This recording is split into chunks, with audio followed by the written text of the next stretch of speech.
नमस्कार, times of Swaraj में आप सबों का स्वागत है और मैं हूं संतोष सिंह। और मित्र, हम बार बार कहते हैं कि हमें पत्रकार बने रहने दीजिए, पक्षकार मत बनाइए। आज सुबह जो मैंने खबर चलाई थी, जरा उस खबर को गौर से देखिए, सुनिएगा एकदम गौर से। हमने कहा था कि चीफ सेक्रेटरी को क्राइसिस मैनेजमेंट ग्रुप की बैठक बुलानी चाहिए और उनको ये अधिकार है, वो चीफ सेक्रेटरी हैं। कोई घटना घटेगी स्टेट में तो अल्टीमेटली रिस्पॉन्सिबिलिटी उन्हीं पर फिक्स होगी। हुआ बैठक ना, निर्णय हुआ ना, पाठक को औकात बता दिया गया कि तुम्हारी हैसियत क्या है। उस बैठक में पाठक को बुलाया तक नहीं गया और सीधा सीधा आदेश सभी जिला के डीएम को दे दिया गया है। सभी आकाशवाणी, दूरदर्शन, जितने एजेंसीज हैं जिसके माध्यम से गांव-गांव तक संदेश पहुंचाया जा सकता है, वो पत्र के माध्यम से दे दिया गया है। इस सब भ्रम में मत रहिए कि आप के पाठक कोई पत्र निकाल देगा। के पाठक को औकात बता दिया गया। और यही हम बार बार कहते थे कि सीएम विधानसभा में जो घोषणा किए हैं ना, उस घोषणा को लेकर अगर आप सियासत नहीं करते, राजनीति नहीं करते, तो पाठक को उसी समय औकात बता दिया गया था। लेकिन आप लोग राजनीति करने लगे, विधानसभा में हंगामा, विधान परिषद में हंगामा। प्रोसेस है ना, आज प्रोसेस फॉलो हुआ ना, सीएम का रिलीज भी जारी हुआ और क्राइसिस मैनेजमेंट ग्रुप की चीफ सेक्रेटरी ने बैठक भी की। आनंद फानन में मौसम विभाग से रिपोर्ट लिया गया और उसके बाद निर्णय ले लिया गया कि 8 तारीख तक स्कूलें बंद रहेंगी। और ये बात आप समझ लीजिए कि ये जो सरकार का निर्णय है ना, पाठक को लगता होगा कि हमारा कॉलर झुक गया तो भाग जाइए, चल जाइए छुट्टी पर। देखना तो हमें यही है कि पाठक बाबा आप छुट्टी पर जाते हैं कि क्या करते हैं, क्योंकि इतना तय है कि सीएम जिस अंदाज में आज ये निर्णय लिए हैं, पाठक की ऐसे विदाई नहीं होगी।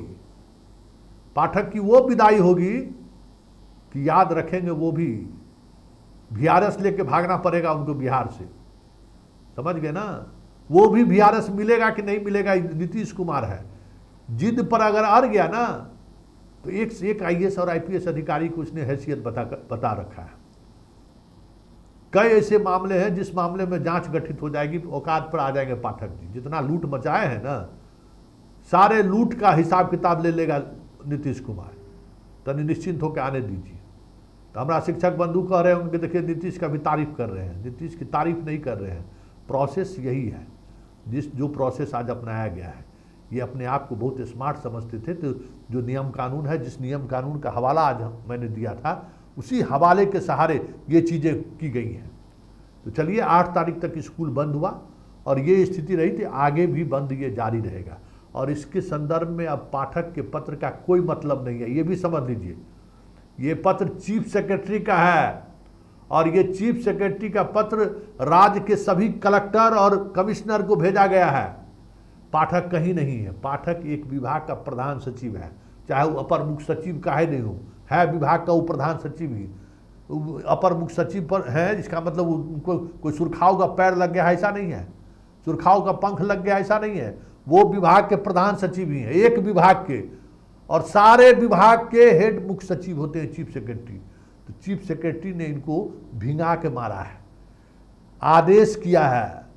पीत पत्र नहीं लिखा है, क्या पीत पत्र के बदले में आपको सूचना दिया गया और बाकी सभी डीएम को कह दिया गया। अभी क्या डीएम को अलग से पत्र लिखेंगे? क्या इनकी हैसियत है कि अब डीएम को अलग से पत्र लिखेंगे?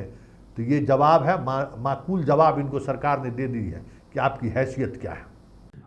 माननीय मुख्यमंत्री श्री नीतीश कुमार जी ने मुख्य सचिव बिहार सरकार को इस भयानक तपिश में, इसमें अभिभावक परेशान, बच्चों के स्वास्थ्य पर प्रभाव पड़ रहा था, शिक्षकों को मानसिक परेशानी का सामना करना पड़ रहा था, ऐसी स्थिति में उनका निर्देश निश्चित रूप से आम शिक्षक समुदाय, अभिभावक और छात्रों के लिए एक राहत भरी खबर है।